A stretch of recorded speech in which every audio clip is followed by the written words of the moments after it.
বাংলাদেশ ভারতের অন্যতম বড় রফতানি বাজার হলেও চীনের সঙ্গে বাংলাদেশের বাণিজ্যিক সম্পর্ক দ্রুত প্রসারিত হচ্ছে। চীন বাংলাদেশকে বিভিন্ন খাতে শুল্কমুক্ত প্রবেশাধিকার দিয়েছে, যা ভারতীয় ব্যবসার জন্য প্রতিযোগিতার নতুন চ্যালেঞ্জ তৈরি করেছে।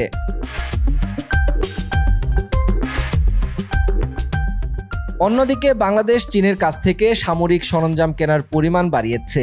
নৌবাহিনীর জন্য চীন থেকে অত্যাধুনিক সাবমেরিন কেনা, বিমান বাহিনীর জন্য উন্নত প্রযুক্তির যুদ্ধ বিমান কেনার আলোচনা, এসব বিষয়ে ভারতের জন্য কৌশলগত উদ্বেগ সৃষ্টি করেছে।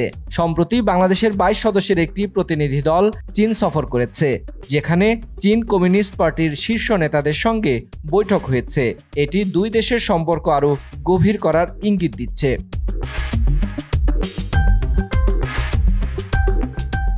শ্রীলঙ্কা বর্তমানে একটি বিশাল ঋণ সংকটের মধ্যে রয়েছে, যার বড় অংশই চীনের কাছ থেকে নেয়া। ঋণ পরিশোধে ব্যর্থ হওয়ায় শ্রীলঙ্কা তাদের হাম্বানটোটা বন্দর 99 বছরের জন্য চীনের কাছে লিজ দিতে বাধ্য হয়েছে। এটি ভারতের জন্য বড় কৌশলগত ধাক্কা। শুধু তাই নয়, শ্রীলঙ্কার বন্দরগুলোতে চীনা সামরিক জাহাজের আগমন ভারতকে উদ্বেগের মধ্যে ফেলেছে।